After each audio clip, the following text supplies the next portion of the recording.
আসসালামু আলাইকুম, welcome back to our channel. আজকের ভিডিওর শুরুতেই আমি ধন্যবাদ জানাচ্ছি তাদেরকে যারা আমার এই দুর্বিষহ ক্যামেরার ভিডিওগুলো মনোযোগ সহকারে দেখছেন এবং পরবর্তী ভিডিওর জন্য অপেক্ষা করছেন, বা কমেন্ট বক্সে হোক বা মেসেঞ্জারে হোয়াটসঅ্যাপে আপনাদের মূল্যবান মতামত আমাদেরকে জানাচ্ছেন। তাদের কাছে সত্যিই আমরা অনেক বেশি কৃতজ্ঞ যে এরকম সিচুয়েশনে আপনারা আমাদের পাশে আছেন।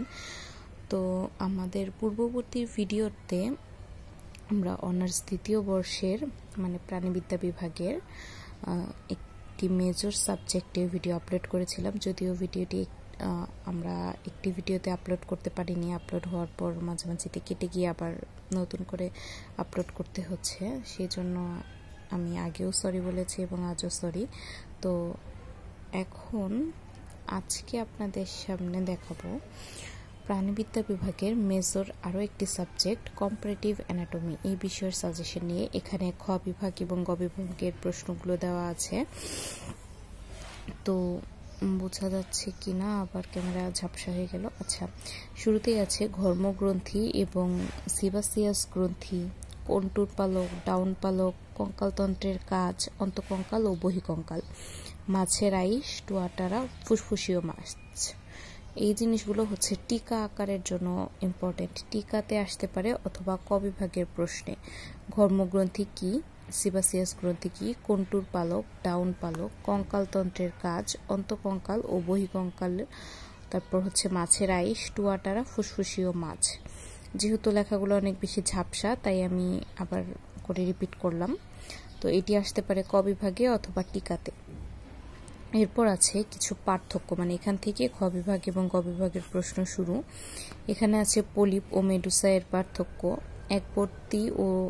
একবর্তনী ও দ্বিবর্তনী রক্ত সংবহন তন্ত্রের মধ্যে পার্থক্য, স্যাক্রাম ও সিনস্যাক্রামের মধ্যে পার্থক্য, সরুপদ ও চ্যাপ্টাপদের পার্থক্য, বাইপিনারিয়া ও ট্রোকোফর লার্ভা হবে এটা, ট্রোকোফর লার্ভার পার্থক্য, প্রোটোনেফ্রিডিয়া ও মেটানেফ্রিডিয়ার পার্থক্য, হোলোজৈক ও হোলোফাইটিক পুষ্টির মধ্যে পার্থক্য। এখানে ছয়টা সাতটা পার্থক্য দেওয়া আছে। এই পার্থক্যগুলো কিন্তু অনেক বেশি ইম্পর্টেন্ট। অনেকগুলো পার্থক্য আছে কম্পারেটিভ অ্যানাটমির মধ্যে, তার মধ্যে বেছে বেছে মাত্র 6টা পার্থক্য বা 7টা পার্থক্য দেওয়া হয়েছে। এগুলো যদি কমপ্লিট করা না হয় তাহলে আমার মনে হয় যে প্রিপারেশন একদম জিরো লেভেলে থাকবে। তো যাই হোক, এই পার্থক্যগুলো আপনারা দেখে নেবেন। আমি আর একটু জুম করছি। পলিপ ও মেডুসার পার্থক্য, একবর্তনী ও দ্বিবর্তনীর পার্থক্য, স্যাক্রাম ও সিনস্যাক্রাম, সরুপদ ও চ্যাপ্টাপদ, বাইপিনারিয়া ও ট্রোকোফরের পার্থক্য, প্রোটোনেফ্রিডিয়া ও মেটানেফ্রিডিয়ার পার্থক্য, হোলোজৈক ও হোলোফাইটিক পুষ্টির পার্থক্য। এরপর আছে পুস্তক ফুলকা ও পুস্তক ফুসফুস কি, নোপোলিয়াস ও জুইয়া লার্ভা। এখানে জুইয়া লার্ভা, অনেক সময় জিয়া লার্ভা এরকমও কিন্তু লেখা থাকে, এটা দেখে ঘাবড়ে যাওয়ার কিছু নেই। এরপর আছে এমনিয়টদের হৃৎপিণ্ড ও মস্তিষ্কের ক্রমবিকাশ। এখানে আলাদা করে আসতে পারে, আমি আর কি গত ভিডিওতেও বলেছিলাম যে বোঝার সুবিধার্থে আমি সেম টাইপ কোশ্চেনগুলো একসাথে করে দিই। যেমন এমনিয়টদের হৃৎপিণ্ডের ক্রমবিকাশ, এটা একটা প্রশ্ন, মস্তিষ্কের ক্রমবিকাশ এটা আরেকটা প্রশ্ন। এরপর আছে নিউরন কি, মায়োলিনযুক্ত নিউরনের গঠন।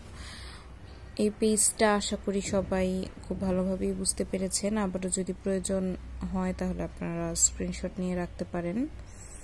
আমার মনে হয় আমি যেভাবে বলেছি তাতেই বেশি বুঝতে সুবিধা হবে।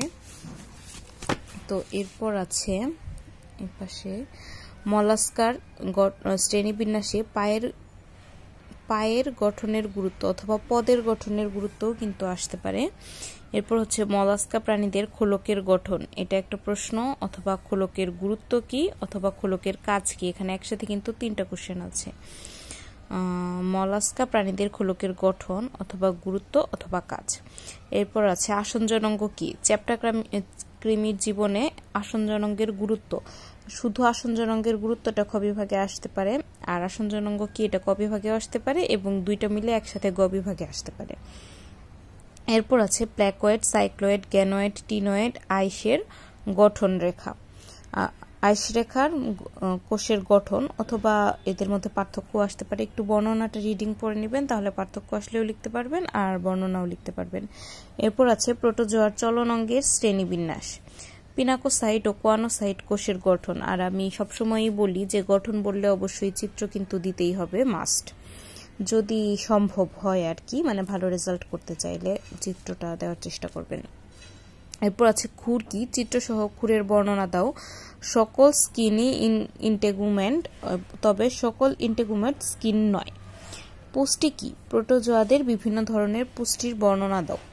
পরজীবিতা কি, পরজীবী প্রোটোজোয়ার বর্ণনা দাও। এরপর আছে একাইনোডার্মদের বিভিন্ন ধরনের লার্ভার গঠন। অ্যানিলিডা পর্বের প্রাণীদের খণ্ডকীয় উপাঙ্গ সমূহ। ক্রাস্টেসিয়ানদের বিভিন্ন প্রকার লার্ভা। এপিডার্মিস গ্রন্থি কি, স্তন্যপায়ী প্রাণীদের বিভিন্ন প্রকার এপিডার্মিস গ্রন্থির বর্ণনা দাও। প্রত্যেকটা প্রশ্ন অনেক বেশি ইম্পর্টেন্ট, প্রয়োজন হলে একটু স্ক্রিনশট নিয়ে রাখতে পারেন। প্রত্যেকটি প্রশ্নই অনেক বেশি ইম্পর্টেন্ট, এই জন্য আমি আর আলাদা আলাদা করে মানে বলছি না যে এটা 2 স্টার এটা 3 স্টার, কারণ প্রত্যেকটা প্রশ্নই অনেক ইম্পর্টেন্ট, কোনোটা বাদ দেওয়ার কোনো সুযোগ নেই। এরপর আছে অ্যামনিওটদের অগ্রপদ শ্রেণীচক্রের তুলনামূলক আলোচনা। শুধু অগ্রপদের বর্ণনাও আসতে পারে, শুধু শ্রেণীচক্রের বর্ণনাও আসতে পারে। অ্যামনিওটদের করোটিক স্নায়ুর বিকাশ বর্ণনা করো। অ্যামনিওটদের বক্ষের তুলনামূলক আলোচনা। ঠোঁট কি, বিভিন্ন প্রকার ঠোঁট, এবং শিং কি, বিভিন্ন প্রকার শিংয়ের বর্ণনা দাও। এটাও আপনারা স্ক্রিনশট নিয়ে রাখতে পারেন।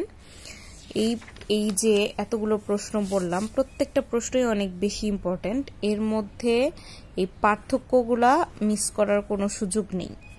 এরপর হচ্ছে এই যে অ্যামনিওটদের যে প্রশ্নগুলো আছে, হৃৎপিণ্ড, তারপর আছে এই যে এই পাশে কিছু আছে অগ্রপদ, করোটিক স্নায়ু, বক্ষের তুলনামূলক আলোচনা, এইগুলাও অনেক বেশি ইম্পর্টেন্ট, এইগুলো বাদ দেওয়ার কোনো সুযোগই নেই। আর এই যে নিউরন কি, এটা কিন্তু মানে বলে দেওয়া যায় যে 100% ইম্পর্টেন্ট, এটা আসবেই।